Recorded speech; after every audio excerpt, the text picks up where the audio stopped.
ನಾವೀಗ ಪ್ರೊಫೆಸರ್ ರತ್ನಾಕರ್ ಮಲ್ಲಮುಡಿ ಅವರ ಮನೆಗೆ ಹೋಗ್ತಾ ಇದ್ದೇವೆ. ಮನೆಯ ನೂತನ ಗೃಹ ಪ್ರವೇಶಕ್ಕೆ ಹೋಗ್ತಾ ಇದ್ದೇವೆ. ನಮಸ್ಕಾರ. ನಾನು ಈ ಬನವಾಸಿಗೆ ಗೃಹಾರಂಭಕ್ಕೆ ಮೊದಲೇ ನಾನು ಬಂದವ. ಇದು ಮೊದಲು ಹೇಗಿತ್ತು ಅಂತ ಹೇಳಿದರೆ, ಬುರುಡಡ್ಕ ಅಂತ ಈ ಜಾಗ ಹೆಸರು. ಬುರುಡಡ್ಕ ಅಂತಂದರೆ ಬರೀ ಅಕೇಶಿಯ ಮರಗಳೇ ತುಂಬಿದಂತಹ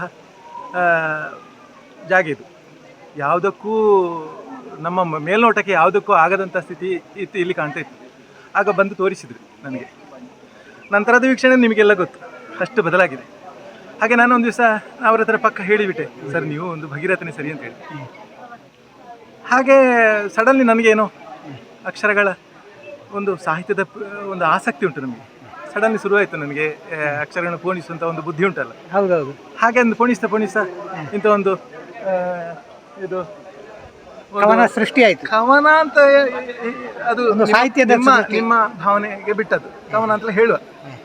ಹಾಗೆ ಸಡನ್ ಮಾಸ್ಟ್ರಿಗೆ ಕಳಿಸಿದೆ. ಅವ್ರಿಗೆ ಏನೋ ಆಯ್ತೋ ಗೊತ್ತಿಲ್ಲ, ಇದನ್ನು ಹೀಗೆ ಫಲಕ ಮಾಡಿ ಇಟ್ಟಿದ್ದಾರೆ. ಹಾಗೆ ಒಂದು ಸಡನ್ಲಿ ಹುಟ್ಟಿದಂಥ ಒಂದು ಇದು.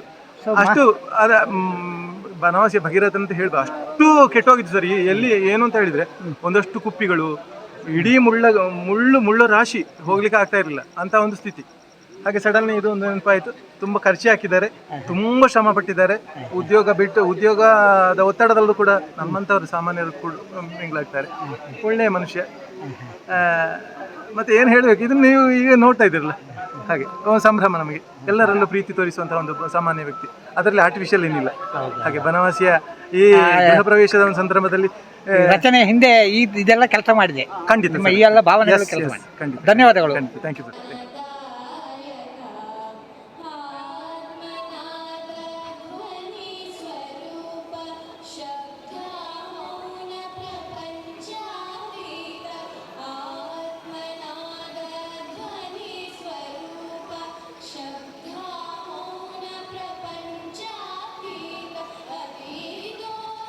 ನಮಸ್ಕಾರ. ನಮಸ್ಕಾರ ಸರ್. ಇವತ್ತು ನಮ್ಮ ರತ್ನಾಕರ್ ಸರ್ ಅವರ ಮನೆಯಲ್ಲಿ ಎಲ್ಲ ಕೋಣೆಗಳನ್ನು ಕನ್ನಡದಲ್ಲಿ ಅದು ನಾಮಾಂಕಿತವಾಗಿದೆ. ಏನು ನಿಮ್ಮ ಅಭಿಪ್ರಾಯ ಏನು ಹೇಳ್ತೀರಿ? ರತ್ನಾಕರ UPಯಿಂದಲೇ ಕನ್ನಡದ ಬಗ್ಗೆ ಒಳ್ಳೆ ಆಸಕ್ತಿ ಇದ್ದಂಥ ವ್ಯಕ್ತಿ. ಆಮೇಲೆ ಅವ ಸರ್ಕಾರಿ ಕಾಲೇಜಲ್ಲಿ G ಬ್ಯಾಚಲ್ಲಿ ಕಲಿತ, ಅಂದರೆ ಕನ್ನಡ ಬ್ಯಾಚು ಅಂತ. ಆಮೇಲೆ ಮಂಜೇಶ್ವರ ಕಾಲೇಜು, ಗೋವಿಂದ ಭಯ್ಯ ಕಾಲೇಜಲ್ಲಿ, ಮತ್ತು ಸರ್ಕಾರಿ ಕಾಲೇಜು ಕಾಸರಗೋಡಿನಲ್ಲಿ MA ಮಾಡಿದ. ಈಗ ಅಲ್ಲಿ PhD ಮಾಡಿ ಪ್ರಾಧ್ಯಾಪಕನಾಗಿದ್ದಾನೆ. ಅವನು ರಾಷ್ಟ್ರೀಯ ಸೇವಾ ಯೋಜನೆಯ ಯೋಜನಾಧಿಕಾರಿಯಾಗಿರುವಾಗಲೇ ಈ ಪರಿಸರ ಪ್ರೇಮ ಅವನಲ್ಲಿ ಬಹಳ ಮೂಡಿಬಂತು.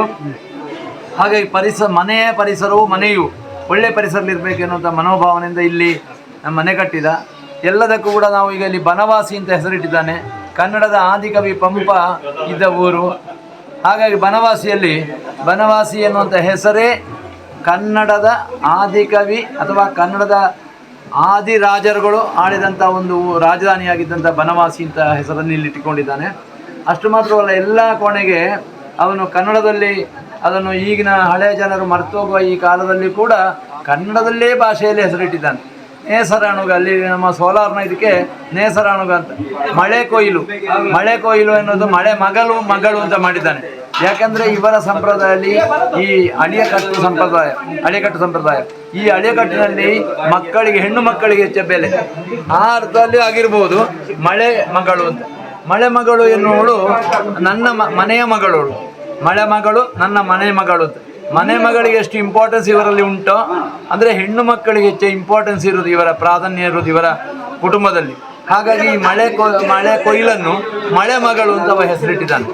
ಇನ್ನೊಂದು ಇಲ್ಲಿ ಒಂದು ತೋಟ ಮಾಡಿದ್ದಾನೆ, ಮದ್ದಿನ ತೋಟ, ಅದಕ್ಕೆ ಅಮರ್ದುವನ ಅಂತ ಹೆಸರಿಟ್ಟಿದ್ದಾನೆ. ಅಮರ್ದುವನ ಅಂತ. ಆಮೇಲೆ ಇಲ್ಲಿ ಒಂದು ಸೋಲಾರ್ನ ಒಂದು ಕಂಟ್ರೋಲ್ ರೂಮ್ ಇದೆ, ಕರೆಂಟಿನದೆಲ್ಲ. ಅದಕ್ಕೆ ಅವ ನೇಸರ ಅಣುಗ ಅಂತ ಇಟ್ಟಿದ್ದಾನೆ, ಸೂರ್ಯನ ಮಗ ಅಂತ. ಅಂದರೆ ಈ ರೀತಿ ಕನ್ನಡದ ಪದಗಳನ್ನೇ ಮರೆತು ಹೋಗುವ ನಾವು, ಕನ್ನಡ ಮಲಯಾಳ ಪದಗಳನ್ನು ಮಿಶ್ರ ಮಾಡಿ ಮಾತನಾಡುವ ನಾವು, ಈ ಕನ್ನಡವನ್ನು ಮತ್ತೆ ಪುನರುಜ್ಜೀವನಗೊಳಿಸುವಂಥ ಒಂದು ಕೆಲಸವನ್ನು ಅವ ಮಾಡಿದ್ದಾನೆ.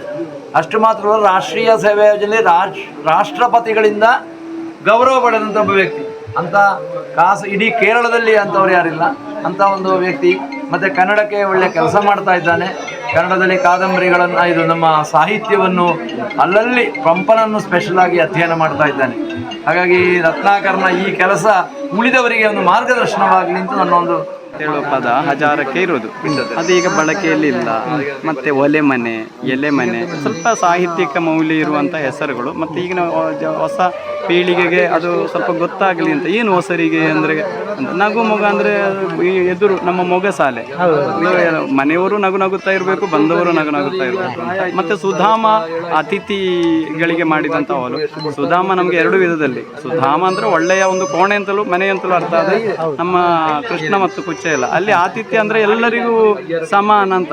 ಬಡವನೋ, ಬಲ್ಲಿದನೋ, ಅವಿದ್ಯಾವಂತನೋ, ಶ್ರೀಸಾಮಾನ್ಯನೋ, ಅಥವಾ ಪ್ರೊಫೆಸರೋ, IAS ಆಫೀಸರ್, ಆ ಕೋಣೆ ಎಲ್ಲರೂ ಬಂದರೂ ಅವರಿಗೆ ಆತಿಥ್ಯ ಇರ್ತದೆ. ಜಾತಿ, ಮತ, ಧರ್ಮ, ಅವನ ಇದು ಏನಿಲ್ಲ, ಎಲ್ಲರಿಗೂ ಮುಕ್ತ ಪ್ರವೇಶ, ಮುಕ್ತ ಆತಿಥ್ಯ ಅಂತ. ಅಂದರೆ ನಮಗೆ ಯಾವಾಗ ಹೇಗೆ ಆಗ್ತದೋ ಹಾಗೆ ದೇವರು ಮುಟ್ಟಿಸಿದ್ದಾರೆ. ಎಲ್ಲಿಯೂ ಕನ್ನಡ ಪದಗಳನ್ನು ಇಷ್ಟು ವ್ಯಾಪಕವಾಗಿ, ಇಷ್ಟು ಜನಬಳಕೆಗೆ, ಜನರ ಗಮನ ಸೆಳೆಯುವಾಗೆ ಪ್ರತಿ ಕೋಣೆಗೊಂದು ಹೊಸ ಮನೆಯಲ್ಲಿ ನಾನು ಸಾಮಾನ್ಯವಾಗಿ ಮನೆಗಳಲ್ಲಿ ಕೋಣೆಗಳಿಗೆ ಹೆಸರು ಹಾಕುವ ಕ್ರಮ ಇಲ್ಲ.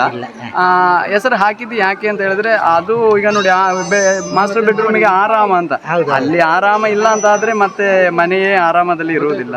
ವಿರಾಮ ಅಂದ್ರೆ ಸಾಮಾನ್ಯವಾಗಿ ನಾವು ನಮ್ಮ ನೆಂಟರು ಇಷ್ಟರು ಬಂದ್ರೆ ಕೊಡುವಂತಹ ಅಥವಾ ಬಂಧುಗಳು ಕೊಂಡ್ರೆ ಅಂದ್ರೆ ಸ್ವಲ್ಪ ಅಲ್ಲಿ ಒಂದು ವಿಶ್ರಾಂತಿ, ಮಲಗಿದ್ರೆ ಒಂದು ಆರಾಮದಲ್ಲಿ ಇರಬೇಕು ಅಂತ ಹೇಳಿ. ಹೊಸರಿಗೆ ಅಂದ್ರೆ ನಾನು ಹೇಳೋದಲ್ಲ, ಈಗ ಬಳಕೆಯಲ್ಲಿ ಇಲ್ಲದ ಒಂದು ಪದ, ಅದನ್ನು ನಾವು ಇದು ಮಾಡಿದ್ದೇವೆ. ಮತ್ತೆ ಎಲೆ ಮನೆ, ಡೈನಿಂಗ್ ಹಾಲ್, ಸಾಮಾನ್ಯವಾಗಿ ನಾವು ಇಂಗ್ಲಿಷ್ ಶಬ್ದ ಹೆಚ್ಚು ಉಪಯೋಗಿಸುವುದಕ್ಕಿಂತ ಒಳ್ಳೊಳ್ಳೆ ಶಬ್ದಗಳು ಕನ್ನಡದಲ್ಲಿ ಇರುವಾಗ ಈಗ ಡೈನಿಂಗ್ ಹಾಲ್ ಅದಕ್ಕಿಂತ ಎಷ್ಟೋ ಸುಲಭದಲ್ಲಿ ಎಲೆ ಮನೆ ಅಂತ ಹೇಳ್ಬೋದಲ್ಲ, ಒಲೆ ಮನೆ, ಕಿಚನ್ ಅಂತ ಹೇಳುವಂಥದ್ದು ಹೇಳ್ಬೋದಲ್ಲ. ಹಾಗೆ ಅದು ಮತ್ತೊಂದು ಕಾಯಕ, ವರ್ಕ್ ಏರಿಯಾ ಅಂತ ಹೇಳುವಾಗ ಅದು ಕಾಯಕದ ಸ್ಥಳ ಅಂತ. ಹಾಗೆ ಆ ಒಂದು ವಿಶೇಷತೆ ಇಲ್ಲ. ಮತ್ತೆ ಬನವಾಸಿ ನಾನು ಅಲ್ಲಿ ಇಡೀ ವಿವರ ಹಾಕಿದ್ದೇನೆ.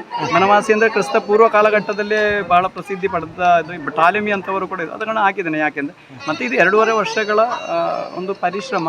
ಬನವಾಸಿಯು ಕೂಡ ಹಾಗೆ ಒಂದು ಅದು ಮತ್ತೆ ಇದು ಒಂದು ಮನೆ ಅಂದರೆ ಅದು ನನಗೆ ನನ್ನ ಹೆಂಡತಿ ಮತ್ತು ಮಕ್ಕಳಿಗೆ ಮಾತ್ರ ಸೀಮಿತ ಆಗಬಾರ್ದು, ಎಲ್ಲರೂ ಬರಬೇಕು. ಹಾಗೆ ಅದು ನಾವು ಯೋಚನೆ ಮಾಡುವ ಮೊದಲೇ ಅಂತ ಒಂದು ಒಳ್ಳೆಯ ಧನಾತ್ಮಕ ಆಗಿದೆ, ಒಳ್ಳೆಯ ಒಂದು ವಿಷಯ. ಇಲ್ಲಾಂದರೆ ಸಾಮಾನ್ಯವಾಗಿ ಈಗ ಮನೆ ಮಕ್ಕಳಿಗೆ ಬಂದರೆ ಮನೆಯ ಹತ್ರ ನೀವು ಹೀಗೆ ಮೊಬೈಲ್ ಹಿಡಿದು ಮಾತಾಡಿಸೋ ಕ್ರಮ ಇಲ್ಲ ತಾನೆ.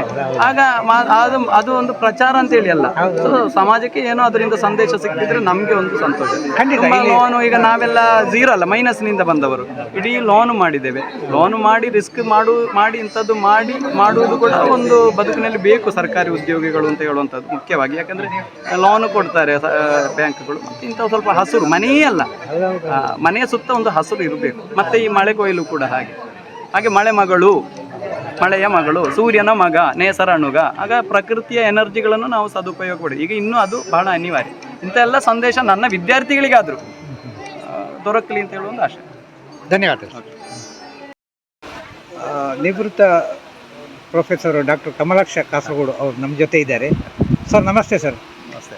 ಇವತ್ತು ನಮ್ಮ ಡಾಕ್ಟರ್ ರತ್ನಾಕರ್ ಮಲ್ಲಮೂಲೆ ಅವರ ಮನೆಗೆ ಬಂದಿದ್ದೀರಿ, ಮನೆ ಒಕ್ಕಲಿಗೆ ಬಂದಿದ್ದೀರಿ. ಹೇಗೆ ಅನ್ನಿಸ್ತು ಮನೆ ಒಟ್ಟು ವಾತಾವರಣ, ಹೇಗೆ ಅನ್ನಿಸ್ತು? ಒಂದು ತುಂಬ ಪ್ರಶಾಂತವಾದ, ಮನಸ್ಸಿಗೆ ಮುದ ಕೊಡುವಂಥ ಒಂದು ವಾತಾವರಣ. ಹಿಂದೆ ಮನೆ ನಿರ್ಮಾಣ ಆಗ್ತಿರುವ ಹಂತದಲ್ಲಿ ಕೂಡ ಒಂದು 2-3 ಬಂದಿದ್ದೇನೆ. ನಮ್ಮ ತಲೆಮಾರಿಗೆ, ನಮ್ಮ ತಂದೆಯವರಿಗೆ, ನಮ್ಮ ಅಣ್ಣಂದಿರಿಗೆ, ಅಂದರೆ ನಮ್ಮ ತಲೆಮಾರಿನವರಿಗೆ ಒಂದು ಮನೆ ಜೀವಮಾನದಲ್ಲಿ ಒಂದು ಒಳ್ಳೆ ಮನೆ ಮಾಡುವುದೊಂದು ಬದುಕಿನ ಮಹತ್ವಾಕಾಂಕ್ಷೆಗಳಲ್ಲಿ ಒಂದಾಗಿತ್ತು. ಇವತ್ತಿನ ಜನ್ರೇಷನ್ನ ಬಗ್ಗೆ ನನಗೆ ಈ ಮನೆಯ ಬಗ್ಗೆ ಅವರ ಕಾನ್ಸೆಪ್ಟ್ ಹೇಗಿದೆ ನನಗೆ ಹೇಳೋದು ಅಧಿಕ ಪ್ರಸಂಗ ಆಗ್ತದೆ.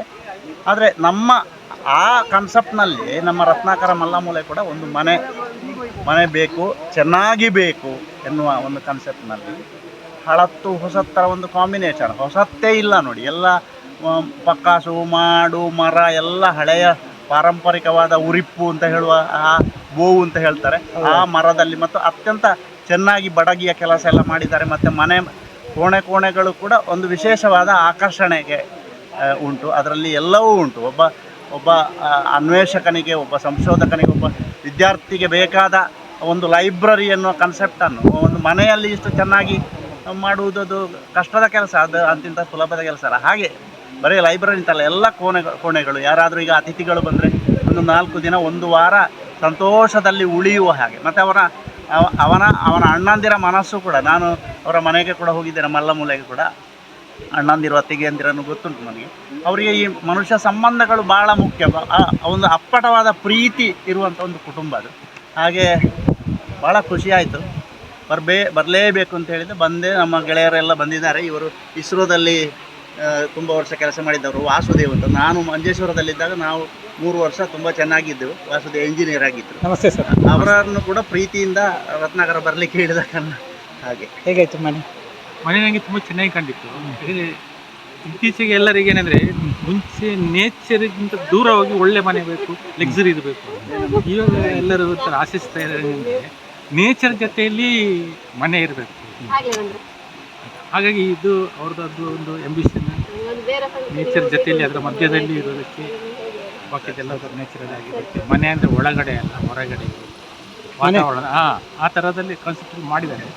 ಸೊ ಮನೆ ಒಳಗಡೆಗೆ ಎಷ್ಟು ಇಂಪಾರ್ಟೆನ್ಸ್ ಕೊಟ್ಟಿದ್ದಾರೆ, ಹೊರಗಡೆ ಯಾಕೆಂದರೆ ಇವಾಗಿನ ಕಾಲದಲ್ಲಿ ನೇಚರ್ ಜೊತೆಯಲ್ಲಿ ಇರೋಕ್ಕೆ ಕಷ್ಟ ಇದೆ, ಜಾಗ ಅದರ ಕೊರತೆ ಇದೆ. ಆದರೆ ಇವಾಗ ಅವರ ಆಂಬಿಷನ್ ಪ್ರಕಾರ ಅದು ಸಿಕ್ಕಿದೆ, ಚೆನ್ನಾಗಿ ಮಾಡಿದ್ದಾರೆ. ಧನ್ಯವಾದ.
ಅವ